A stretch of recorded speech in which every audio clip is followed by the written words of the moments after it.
Con todo esto lo que tenemos que hacer es pensar dónde estamos parados, pensar cuál es el diagnóstico, pensar qué es lo que le pasó al paciente y en función de esto tenemos que pensar cómo lo vamos a tratar.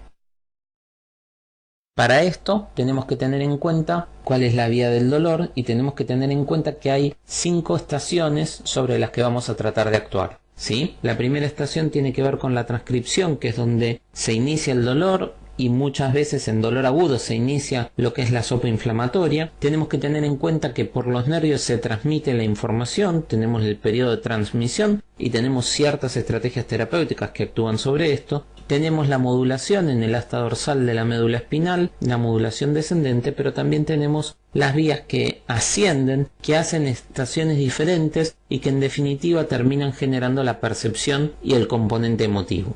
Y entre la percepción y fundamentalmente el componente emotivo es donde se va a originar la modulación para frenar el ingreso del impulso nociceptivo. Tenemos diferentes estrategias terapéuticas para actuar en cada uno de estos 5 niveles y tenemos que empezar a pensar desde el inicio en qué paciente voy a usar qué tipo de estrategia terapéutica y sobre cuál de estas estaciones quiero actuar. Entonces, como dijimos, los blancos terapéuticos son la transmisión, la transcripción, la transmisión, la modulación, la percepción y la emoción. Esto es una difícil tarea médica, como dijimos, no tenemos muchos estudios complementarios que me ayuden a esto, ¿sí? Y tenemos que aprender a tomar adecuadas decisiones terapéuticas para poder actuar en todo esto. Como dijimos, un poco la estrategia terapéutica la podemos resumir en este cuadro, donde hablamos de prevención del dolor primero. Obviamente tenemos que tratar de prevenirlo, y esto lo vamos a retomar cuando vayamos a hablar de dolor posoperatorio. Tenemos que tratar de prevenir que el paciente tenga dolor. Hay que hacer una adecuada evaluación del paciente y evaluar quién es el paciente y cuál es la ventana terapéutica para no generar daño con los tratamientos que voy a hacer. Hay que ofrecerle un tratamiento y el tratamiento además hay que revaluar la respuesta al tratamiento y ajustarlo para que el paciente tenga el menor dolor posible y sin efectos adversos. El tratamiento vamos a pensarlo según la fisiopatología y según los niveles que dijimos, los blancos terapéuticos: transcripción, transmisión, modulación, percepción y emoción. Y yo voy a elegir estrategias para poder actuar sobre cada uno de estos 5 niveles, ¿sí? Pero también tengo que basar el tratamiento en la evidencia, qué evidencia científica tengo para elegir uno u otro, en la experiencia, cuánto sé yo de lo que estoy prescribiendo, ¿sí? Y en la providencia, que es en definitiva lo que yo tengo disponible para poder ofrecerle al paciente, pero también es lo que el paciente puede acceder, ¿sí? No sirve de nada hacerle una prescripción a un paciente, por ejemplo, por poner un ejemplo, de parches de capsaicina que no están disponibles en la Argentina, pero sí están disponibles en otros países y puede ser muy bueno para otros pacientes, ¿sí? Tengo que ofrecerle al paciente lo que él pueda acceder. Si el paciente se va a proveer de medicación en el hospital público, tengo que ofrecerle los tratamientos que el hospital público le pueda facilitar, y si el paciente tiene los recursos económicos para poder afrontar un tratamiento comprándose la medicación o pagando los tratamientos no farmacológicos que yo le prescriba, no habría ningún problema en hacerlo, pero siempre sepamos lo que el paciente puede acceder. Pensemos siempre en las estrategias no farmacológicas, pensemos siempre en las estrategias farmacológicas que pueden ayudar a los pacientes, pensemos en los pacientes que se pueden beneficiar de estrategias intervencionistas, ¿sí? Y siempre pensemos, además de tratar el dolor por un lado, de tratar lo que está generando el dolor, de tratar la causa del dolor, ¿sí? De nada sirve, por poner un ejemplo burdo, tratar a un paciente con opioides un dolor por una fractura si no voy a hacer ningún tratamiento para estabilizar esa fractura. Entonces, tratemos la causa, ¿sí? En este ejemplo, hagamos lo que sea necesario para inmovilizar esa fractura, ¿sí? Y tratemos el dolor, obviamente, con las estrategias que elijamos para ese paciente.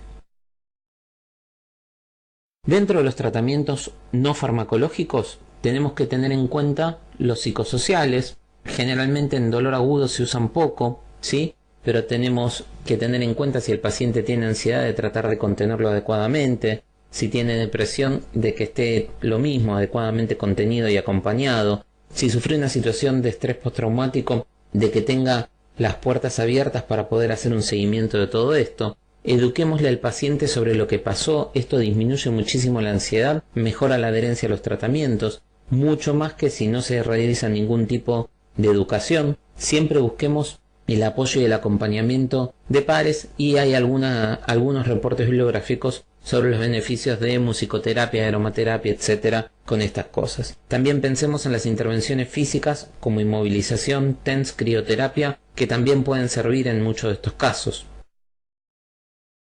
Dentro de las estrategias farmacológicas tenemos los opioides, que siempre tenemos que tener en mente que cuando vamos a indicar opioides tenemos que indicarlos a la menor dosis posible por el menor periodo de tiempo. Tenemos que tener en cuenta que tenemos que controlar los efectos adversos frecuentes, que ahora los vamos a ver. Tenemos que evaluar a ver si el paciente necesita opioides débiles o si necesita opioides fuertes. Tenemos que considerar qué tipo de presentación vamos a usar. Si vamos a usar presentación oral, comprimidos de liberación inmediata o de liberación prolongada. Si lo vamos a usar en solución y a qué concentración. Si lo vamos a usar en formato transdérmico o lo vamos a usar por vía endovenosa o subcutáneo. Tenemos que tener en cuenta unos fármacos que se usan mucho en dolor osteomioarticular agudo, que son las benzodiazepinas. No están recomendadas en ninguno de los trabajos publicados, en ninguna de las guías está recomendado el uso de benzodiazepinas. Si el paciente lo tiene indicado por su ansiedad, por su insomnio, etcétera, no se las vamos a retirar, pero no le vamos a indicar benzodiazepinas con una intención analgésica o relajante muscular. Los antiinflamatorios también tenemos que tener en cuenta que tenemos que darlos la menor dosis posible por el menor tiempo posible, y ahora vamos a ver algunas referencias. Y tenemos que tener en cuenta también el uso de adyuvantes que no pueden faltar a la hora de armar un adecuado plan terapéutico.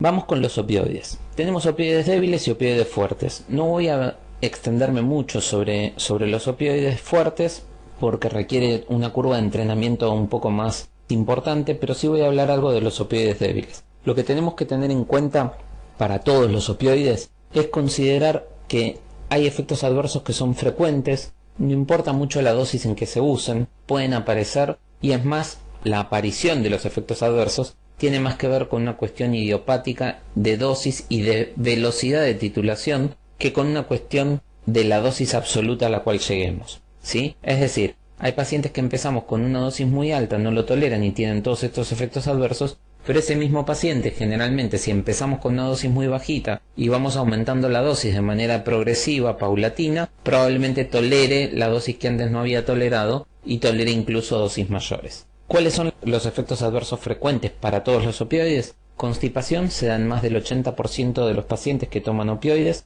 y la constipación no tiene tolerancia, es decir, una vez que aparece, ese paciente va a hacer constipación para ese opioide siempre, y tenemos que darle estrategias no farmacológicas y farmacológicas para tratarlo, ¿sí? No farmacológicas como una hidratación adecuada, que el paciente se mueva, deambule, etcétera, ¿sí? Dieta, y como estrategias farmacológicas podemos usar lactulosa hasta 4 veces por día, 10 mililitros, podemos usar bisacodilo hasta 20 miligramos por día, empezando con 5 y titulándolo, y podemos utilizar cualquier otra estrategia farmacológica. Muchas veces es necesario combinar laxantes. Si el paciente tiene somnolencia, a veces nos impide poder titular la medicación y tenemos que esperar un poco más para poder hacerlo, ¿sí? Náuseas y vómitos en general, al igual que la somnolencia, tienen tolerancia, es decir, después de unos días estos efectos adversos desaparecen. Hay que tener cuidado cuando las náuseas y los vómitos aparecen al usar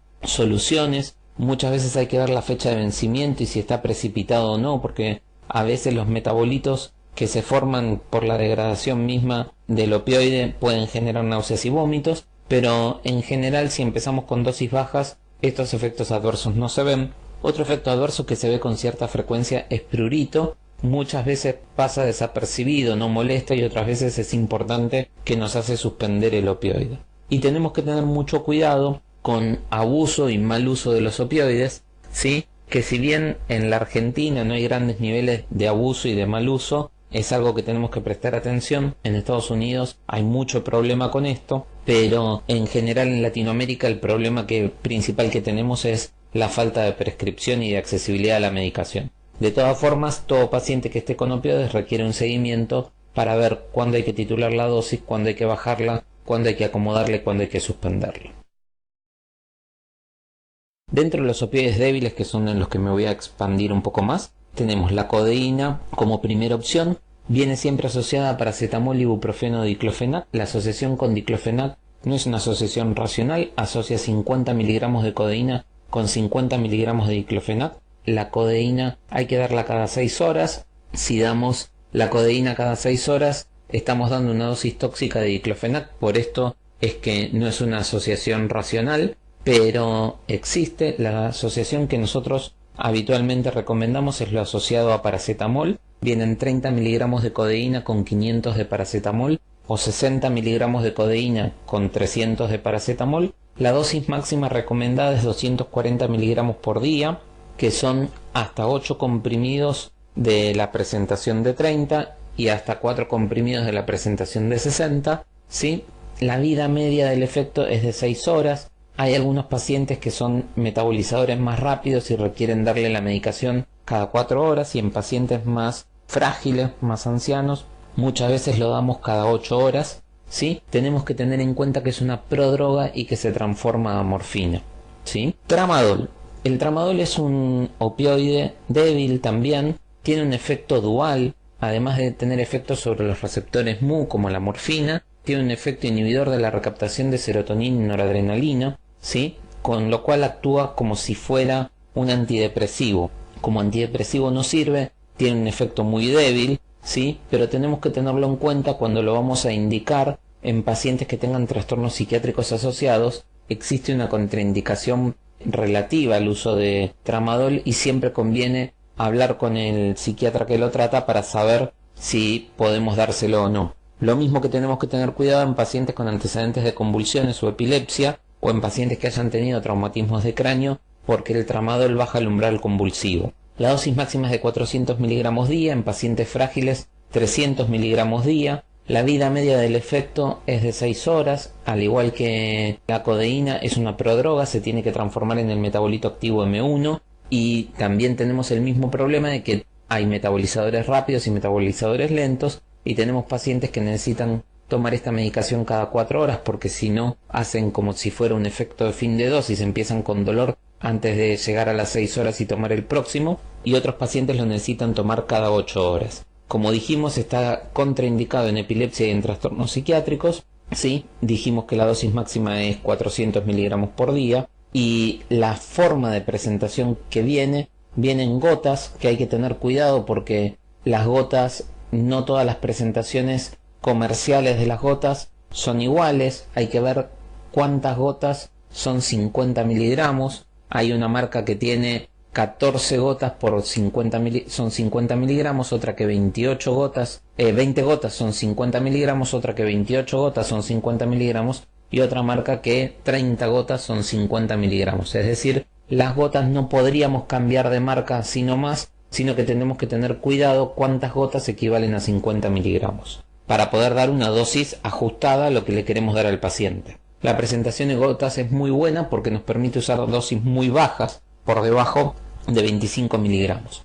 Después tenemos presentación en comprimidos ranurados, que son de 50 miligramos, y después tenemos presentación en comprimidos, cápsulas de liberación prolongada, que hay dos tipos: las presentaciones long o retard, que duran 12 horas o 24 horas, 12 horas las presentaciones long o retard, y hay una presentación comercial que vienen solamente 5 comprimidos, que dura 24 horas la liberación de la medicación, y se podría tomar una sola vez por día. En conclusión, el tramadol es una muy buena opción. Tengamos cuidado en pacientes con epilepsia, convulsiones o trastornos psiquiátricos. Tengamos cuidado en ancianos frágiles. Sabemos que podemos dar comprimidos de liberación inmediata y que esos comprimidos se pueden partir a la mitad, pero si vienen en cápsulas no se pueden partir. Hay cápsulas de liberación inmediata que también traen 50 miligramos, y tenemos las presentaciones de liberación prolongada, que tenemos que, en pacientes que van a tener tratamientos más crónicos y que quieren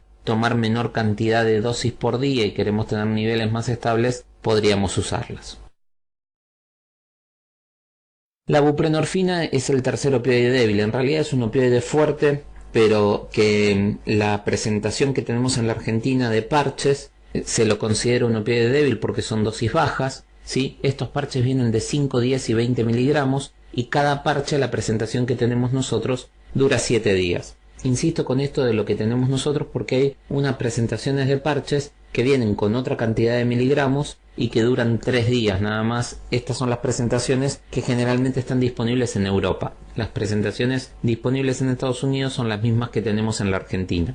¿Sí? Estos parches se colocan en la mitad superior del tórax, por adelante o por atrás. No hay que repetir el mismo sitio de colocación que el parche que estamos quitando cuando lo renovamos, y hay que tener cuidado en la forma de descartar el parche. Generalmente lo que se pide es que o se incinere o se tire por el inodoro, ¿sí? Se doble, se pegue sobre sí mismo y se descarte de esta manera. El efecto empieza a las 24 horas de colocado el parche, con lo cual si vamos a indicar un parche tenemos que tener cubierta la analgesia durante las primeras 24 horas con otro analgésico. Opioides fuertes, tenemos morfina, oxicodona, fentanilo y metadona. Estos son los que tenemos disponibles en la Argentina y algunos de estos están más o menos disponibles en el resto de Latinoamérica. En otros lugares del mundo hay otras presentaciones, otros opioides fuertes que también están disponibles. No me voy a extender en esto porque en general lo usamos muy poco. Voy a hacer una mención a la morfina un poco más adelante cuando hablemos del tratamiento de los pacientes politraumatizados, pero en líneas generales, en la gran mayoría de las consultas que vamos a tener por dolor osteomioarticular, no usamos opioides fuertes. AINES. Dentro de los AINES tenemos que considerar 3 grupos de fármacos. Los atípicos, como el paracetamol y la dipirona, que no tienen efecto antiinflamatorio prácticamente. Los típicos, como el diclofenac, el ibuprofeno, el naproxeno, son los más conocidos, hay otros. Y los inhibidores selectivos preferenciales de la COX-2, como el meloxicam, el celecoxib y el heterocoxib. Acá tenemos que tener en cuenta varias cosas. Por un lado, el paracetamol es un analgésico puro, ampliamente conocido, en general muy usado en dosis inadecuadas. El paracetamol, la dosis máxima es de 4 gramos por día. Para pacientes un poco más frágiles, 3 gramos por día. Las dosis tóxicas son a partir de 10 gramos por día. El gran problema que hay, no tanto en la Argentina, pero en otros países, es que hay muchos productos de venta libre que traen paracetamol y los pacientes toman los 3 o 4 gramos que le prescribimos nosotros por el dolor, más un montón de otros fármacos con paracetamol y llegan a tener dosis tóxicas. Hay que avisarle a los pacientes cuando los medicamos con dosis máximas que no tomen medicamentos que tengan paracetamol, que no tomen ningún producto de venta libre que tenga paracetamol y que se fijen en eso. La verdad es que, según la literatura, 3 a 4 gramos de paracetamol es equivalente a 75 miligramos de diclofenac en equivalencia analgésica aproximadamente. Lo que tenemos que tener en cuenta también es que el diclofenac agrega al efecto analgésico que tiene el efecto antiinflamatorio que el paracetamol no tiene, ¿sí? La otra opción que tenemos es el paracetamol por vía endovenosa, que para dosis de adultos viene en frascos de 1 gramo, que se puede prescribir cada 8 horas, que si bien es bastante más caro que el paracetamol por vía oral, para pacientes que no tienen habilitada la vía oral es una muy buena opción analgésica.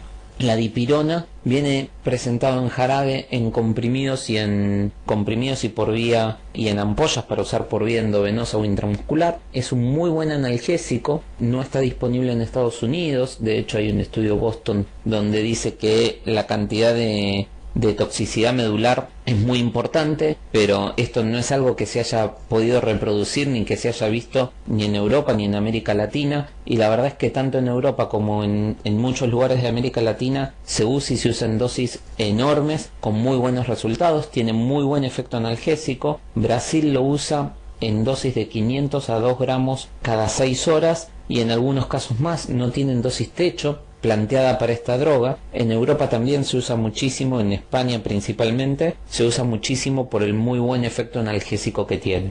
Dentro de los AINES típicos, como dijimos, tenemos diclofenac, ibuprofeno, naproxeno como drogas habituales, y lo que tenemos que tener en cuenta es que a dosis máximas, ¿sí?, el efecto sería más o menos parecido, es decir, 150 miligramos de diclofenac es más o menos parecido a 3.200 miligramos de ibuprofeno, ¿sí? El tema es que en el inconsciente colectivo por ahí tenemos de que la percepción de que el diclofenac es más potente que el ibuprofeno, pero también somos más propensos a usar dosis máximas de diclofenac y no somos propensos a usar dosis máximas de ibuprofeno. Es raro que pasemos de los 1.200 1600 miligramos de ibuprofeno. Lo que tenemos que tener en cuenta con los AINES típicos, y esto es extensible a los COX-2, es que son medicamentos que en uso por corto tiempo son muy buenos, muy bien tolerados y tienen muy bajo perfil de efectos adversos, sumamente recomendados para dolores agudos que presentan proceso inflamatorio asociado, ejemplo, una herida cortante, ya sea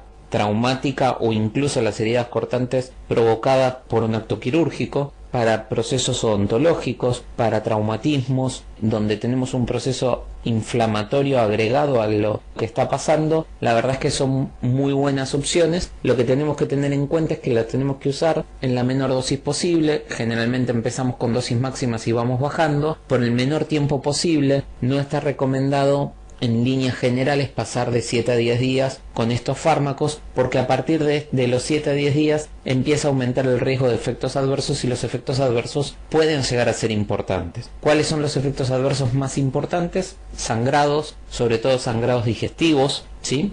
Efectos adversos de úlceras digestivas, gastritis y ese tipo de cosas. Efectos adversos sobre las plaquetas, tienen efecto antiagregante plaquetario, aunque es reversible. El único que tiene un efecto antiagregante plaquetario irreversible es la aspirina, pero potencian el efecto de la aspirina y de los anticoagulantes, con lo cual en pacientes antiagregados y anticoagulados hay que usarlos con cuidado. Aumenta el riesgo de insuficiencia cardíaca porque son retenedores de agua y sodio. Disminuye el filtrado glomerular a nivel renal porque en parte del filtrado glomerular es dependiente de prostaglandinas y en los pacientes más viejos esto es mucho más preponderante, con lo cual generan hipertensión y generan insuficiencia renal. Y otro efecto adverso bastante frecuente es la hepatotoxicidad que presentan estos fármacos, con lo cual tenemos bastante margen de seguridad si lo usamos menos de una semana a 10 días, pero si lo vamos a usar por más de este tiempo es recomendable medir función renal, es recomendable medir un hepatograma con cierta frecuencia, es recomendable tomar la presión a los pacientes, es recomendable valorar a ver si no están generando insuficiencia cardíaca por la retención de agua y sodio. Y también hay múltiples trabajos que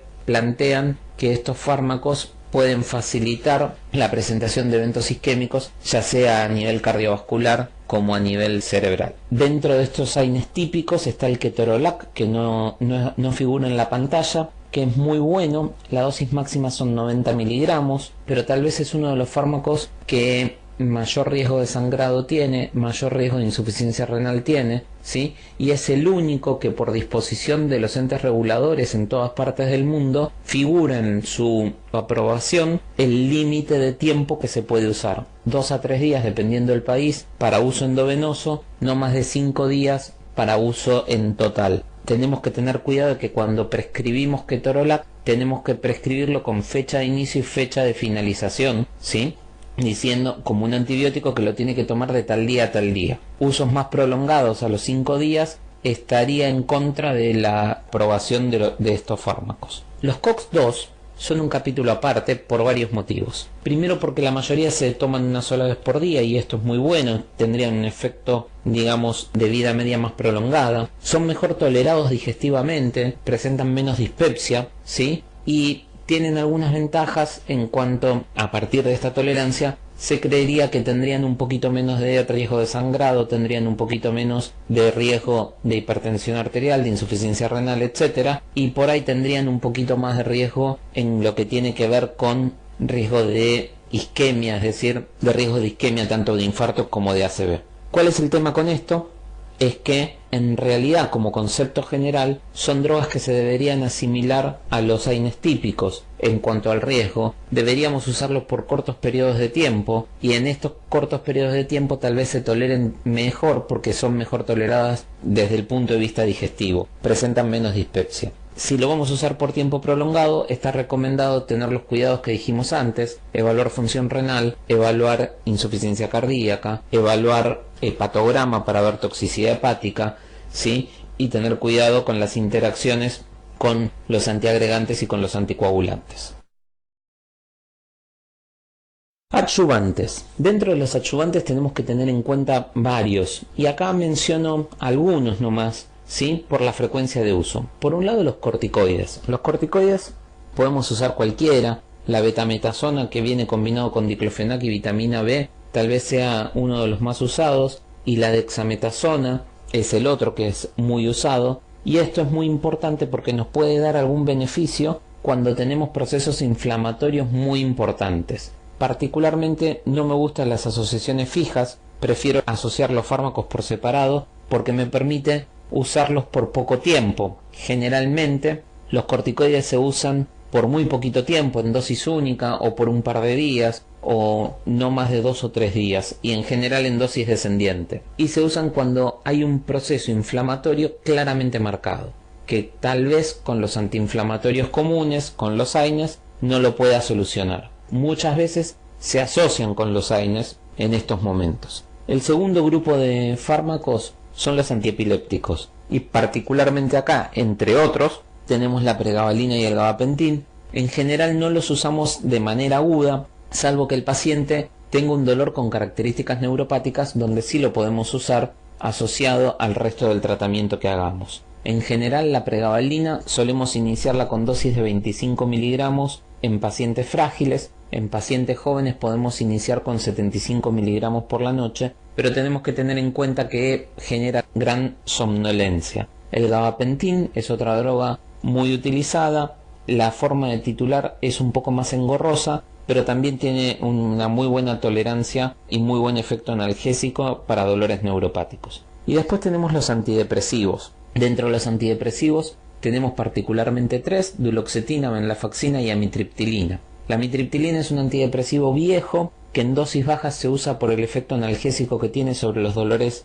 neuropáticos. Generalmente empezamos con dosis muy bajitas, 10, 12,5 miligramos, y no pasamos de los 25 miligramos. ¿Sí? La duloxetina, cuando el paciente tiene asociado, además del dolor, tiene asociado un componente depresivo, nos viene bien utilizar duloxetina o venlafaxina. Duloxetina empezamos con 30 miligramos durante 7 a 14 días y después pasamos a 60 miligramos. Si vamos a usar dosis más altas, generalmente es conveniente tener la ayuda de un psiquiatra. Y venlafaxina, lo mismo, podemos usarla empezando con dosis de 25 miligramos o menos, ¿sí? Ir titulando hasta llegar a 75 miligramos, y la misma recomendación que con la duloxetina. Si vamos a usar dosis más altas, es conveniente que tengamos la ayuda de un psiquiatra en la evaluación del paciente. No nos tenemos que olvidar de las técnicas intervencionistas, ¿sí? Técnicas mínimamente intervencionistas como infiltraciones locales con diferentes productos, infiltraciones intraarticulares, etc. Los bloqueos, la utilización de catéteres centrales, epidurales o intratecales y catéteres periféricos, que cada vez está ganando más terreno por todo esto, y obviamente los tratamientos quirúrgicos cuando corresponden, ya sea para la reducción de una fractura, para una toaleta, etc. Es muy importante el concepto de analgesia racional y balanceada.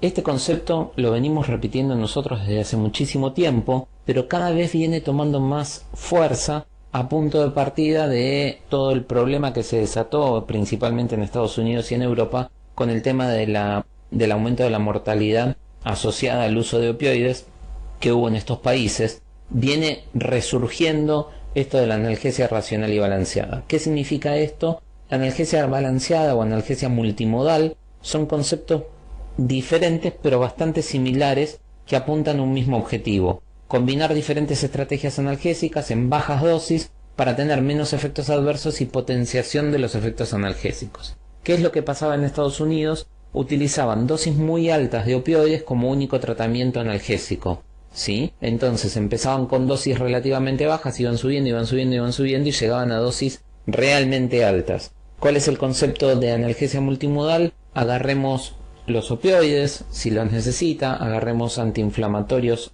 atípicos si nos pueden ayudar, agarremos antiinflamatorios típicos si nos puede ayudar, agarremos adyuvantes del grupo de los antiepilépticos y del grupo de los antidepresivos si nos pueden ayudar, agarremos corticoides si es que los necesitamos, agarremos analgesia intervencionista con bloqueos, con infiltraciones y demás, para tratar de conseguir una mejor analgesia, mejor tolerancia al dolor, menor intensidad del dolor, mientras vamos utilizando dosis bajas de los fármacos que no me generen grandes efectos adversos ninguno de ellos. Esto es algo que en la Argentina lo venimos promoviendo desde hace mucho tiempo y en la actualidad, en estos últimos 4 o 5 años, cada vez hay más literatura que sustenta esto.